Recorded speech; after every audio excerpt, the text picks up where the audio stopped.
Welcome back, everyone. It's your boy, Doug Wright, aka DW3, and we're live in the WVP Studios, located at Building Community Bridges, 213 East Ashley Street, Jefferson City, Missouri, 65101. All right, everyone, I'm just as excited to be back in front of y'all. I need y'all to hit that subscribe button, hit that like button, and hit that share button, and pay this message forward. Now, you know, over here at Building Community Bridges with DW3 Enterprises, we like to bring folks in from our community. And today, special guest is our very own founder of the Marching Thunder Drumlin specialist, Kent Walker. All right, y'all, welcome. What's up with you, Mr. Kent? How you doing? All right. I'm glad to be here, man. Glad to be here. That's what's going on, man. That's what's going on. Well, let's get right to it. Tell the people a little about who is Mr. Kent Walker. Well, about me, it all started when I was two. When I was two, I started watching the movie called Drumlin. Actually, the movie Drumlin came out when I was around the time I was born, in the year I was born. So I started watching Drumlin, and I remember sitting in front of that screen, just in a sunken place, just watching. And I was just like, man, I want to do that. I want to learn how to play every last one of those instruments. Wow, at 2 years old. At 2 years old. Okay. So where are you from, Mr. Walker? I'm from Peoria, Illinois. Peoria, Illinois. All right. So what brought you to Jefferson City? Well, man, my mom, she wanted to move. She wanted something different. She was tired of being around that. Where I'm from, the environment wasn't the best environment to be around. So my mom, she wanted better for me. She wanted better for my brothers and sisters. So we moved. What do you mean the best environment? Let's elaborate on that a little bit. Well, where I'm from, it was a lot of killing. Like now, you can look at it now, and it's a handful going on around there. It's been like 5-6 killings in like the last week. Okay. It's just going downhill. And when we was down there, it was still even that bad. It was. Now, this is Peoria, Illinois. I'm from Detroit, Michigan.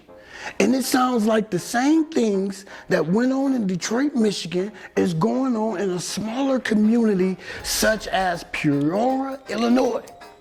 All right, go ahead and pick up when y'all ended up in Jefferson City. So we moved here, let's see, I think we moved around maybe to 2012, 2011, somewhere around there. And so when we got down here, I used to go to East Elementary School. I played football there. I played basketball. I did the Little Olympics there. I had a choice to whether go to college for my football or my music.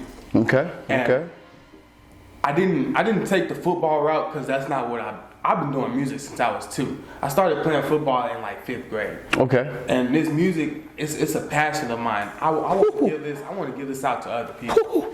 Did y'all hear what he said, people? Did y'all hear what he said? It's a passion. He even had this passion since he was 2 years old, and he wants to give it back to people. Go ahead. Yeah, and I remember when I was younger, my mom used to come in there and she'd yell at me because I was always beating on pots and pans. I was beating on anything I can beat on, I was beating on it. And you know, from there, that's what got me, that molded me into being the best I can be. Starting out when I was young, I didn't have a father in my life. I didn't have a father. I had to learn a lot of things on my own. So I had to get out and do things by myself a little more. Like some things a mother can't really teach you like a father can, but some things you got to pick up by yourself, and like for a while now I've been doing that. You know, struggle's gonna come, but you know. A key thing you said, Kent, that I can relate to, and once again, y'all, he's from Peoria, Illinois, and I'm from Detroit, Michigan. A key thing that we have in common about how we grew up is that I didn't have my father in the house at the same time. And my stepfather got murdered when I was 12. So I can understand what he's saying is that his mother did the best that she could, but there's certain things that she couldn't teach him to be a young man, correct? Yes, sir. All right, go ahead, continue. Yes, sir. And so, we're growing up, and I got an older brother, but he was taken from me. He's in prison right now. He was taken from me in like about 2015-ish, or a little earlier than that actually. And so from there, I had to learn how to be the man of the household, because starting off, my older brother, he was always there. He was always running the house, helping my mama get things. And then when he got locked up, I had to step up. And and then it just came. It just happened. And I had to start figuring out things quick. I had to get out there and get a job, start helping my mama pay bills and stuff like that. And Now, I had the same thing happen in the community that I'm at. Now, I don't know about your mother, but my mother, after my stepfather got murdered, she experienced a nervous breakdown, so she became addicted to crack, heroin, alcohol, cigarettes. So I understood when I had to step up in the household, I was 12 years old. I didn't even understand what it was to be a teenager because I was running around being a young adult. And it sounds like that you had to step up around the same age line. I did. And it was tough at first, but as life goes, you experience a lot of things. You start getting the concept of things more. You start getting stuff in a different perspective. And what I realized, everything's not gonna always go your way. You're gonna always have bad days. You're gonna have your good days, but it's about how you handle it. And one thing I tell my drumline students, a lot of things are gonna come your way. But you just gotta know which ones to catch and which ones to let fly by. Now, by talking about this drumline, I had in the introduction, I had Sandy. He's the founder of the Marching Thunder. He is the drumline specialist. And leading up to that, before we get deeper into that, how did you hear of BCB? I've heard from a variety of people actually. Miss Jenna Millard, when I first told her about my drumline, she immediately said, "Have you tried partnership with BCB?" And I was like, "I have not yet." And at that time, I really didn't know y'all did partnerships. Like, I could come in and bring my drumline in. So from there, I texted. She sent me Alicia's number. I called Alicia, and then that's how it all started. And I also heard from Elijah, because he comes here and he boxes sometimes and stuff. So he also told me, "Hey, bro, we should bring our drumline up here." And that's when I reached out to Alicia, and then it all happened. So now that you've made the connection with BCB, tell us a little bit about the atmosphere. What does it do to you, or what type of energy does it give you to become part of the BCB family? This energy, all the energy I see around here, it motivates me to help motivate others. Because around here, it's like you wanna help and give at the same time, and I really love that, because helping and giving is something you really need in this whole, everywhere we need it, And so one thing I love about this atmosphere is that everybody is generous. Everybody is here for one goal, and that's to build bridges. Hey, hashtag building bridges, changing lives, y'all. Building community bridges is a family community center. Remember that, y'all. We love to pay it forward. We love to give you encouragement, and we love to uplift you. Now, with no further ado, let's talk about that drumline, the Marching Thunder, man. Tell us about how all that came about. Man, so it actually came a few months ago. It was me, Elijah, and we were in my room, and we were just talking like, man, because he has the same goal as me. He wants to get older and have his own drumline too. See, he helps me, he helps coach and stuff like that. So we were sitting down in the room, and we were talking like, man, and we watch Drumline 24/7. We sit down all the time. And we just talking like, we were like, man, we want to start a drumline, and we want to be able to go places. We want to travel and be able to have fun, take our kids and go do this and that. And so wait a minute. So y'all actually got together and seen the same vision in the head. Yes. See, that's what I'm talking about, y'all. It starts in the head.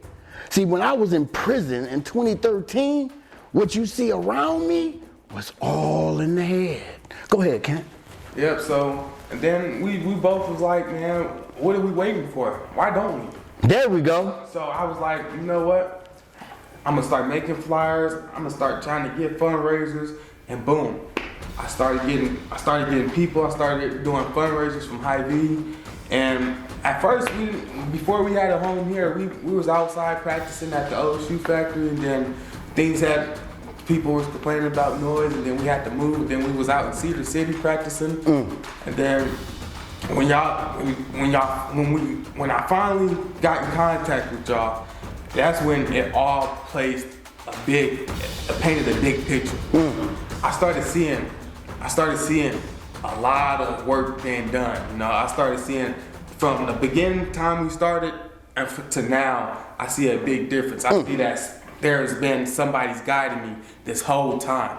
I just had to figure out how to move, you know, get to where I need to be. And I'm glad that I'm where I need to be now, because at first it was a struggle, man. It was a struggle, and it was getting cold outside, and it was just going all bad. And then also I didn't want parents thinking, hey, oh, you got my kid out here in the streets and all this other stuff, like they only got a home. And I'm like, and what a lot of people didn't realize is even at that time, I was as dedicated then as I am now. That's right. I really wanted my drumline to protect even then. Even when we first started, them just warm-ups. I still wanted them to perfect that little work right there. Yes. And then everything just came in place. So from there, we moved here, and then after that one performance we had, Doug, it made me realize, like, this group right here is a special group. Hey!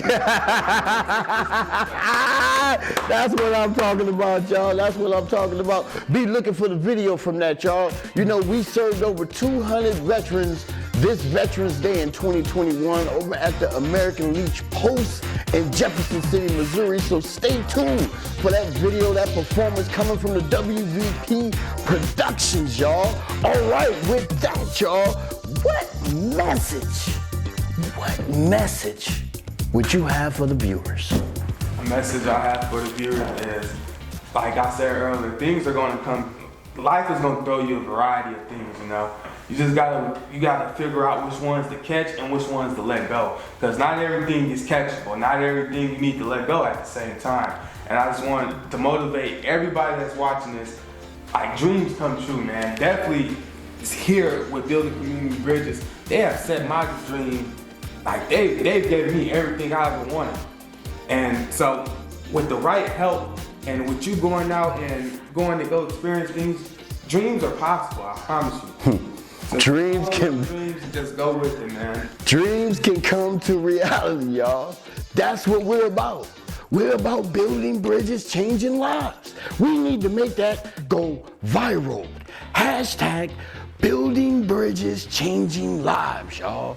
All right, with that, your boy is out. I need you to hit the like, share, subscribe, and pay this message forward to the next individual. And I'm gonna close out with this. What type of fear are you? Flee everything and run, or face everything and rise? Peace and love from your boy, Doug Wright, AKA DW3.